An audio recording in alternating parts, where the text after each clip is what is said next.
Good morning. I'd like to take this opportunity this year to show you around my studio for Open Studios. I had it open last year, but only just because it was completed a week before the first week in September. But this year it's up and running, and I've got several things inside now which I've improved and built up over the year. And it might be interesting if you'd like to see round how I work, where my pictures are stored, how I create them, and various tools and things that I use in the studio. So if you're interested, let's go for a walk in the studio now. See you soon. Welcome inside my studio. I hope to give you a tour around the walls of the studio and show you the items that I use on a day-to-day basis, and possibly you get an idea of how I work doing my paintings, which I thoroughly enjoy doing in this space. Well, this is the view I see when I come in on a nice sunny day. And as you can see, I've got a lovely picture window over the garden.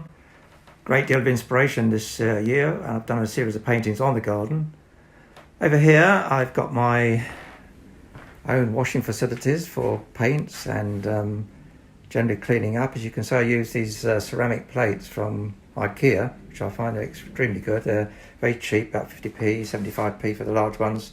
They're glass enamel and so easy to clean up.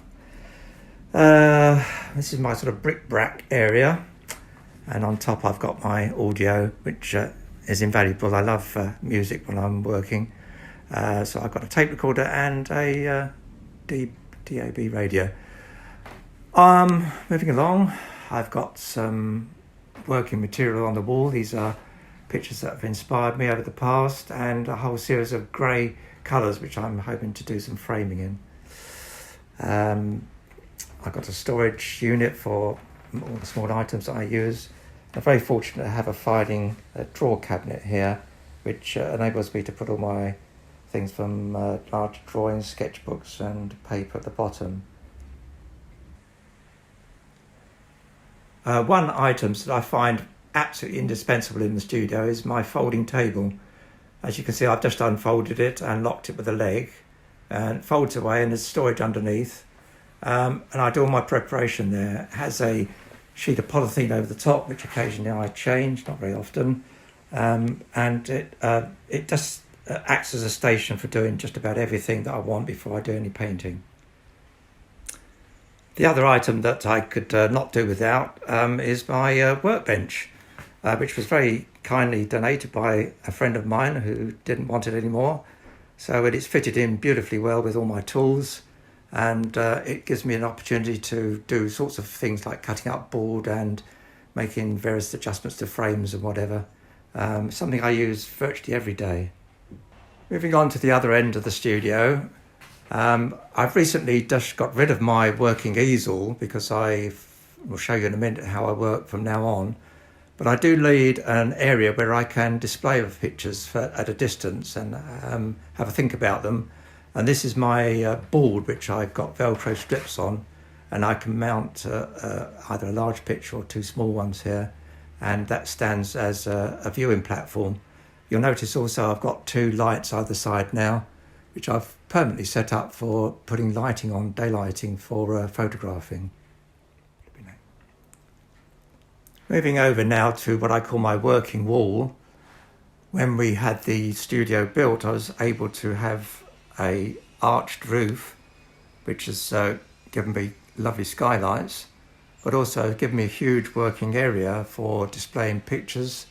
And I've innovated a sort of strip system along with wooden rails that I can attach paintings and other objects I can move around at ease. This is an item that some of you who work in acrylic might find useful. I've got an old seed propagator tray, which I use as a humidifier basically.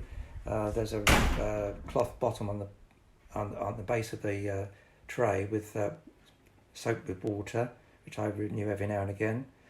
My paints are mixed up into various colours in pots, which I buy from a catering supply.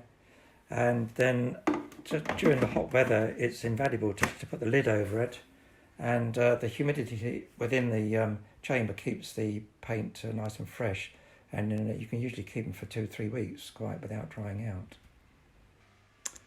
So this is my working area. As you see, it's reasonably tidy at the moment.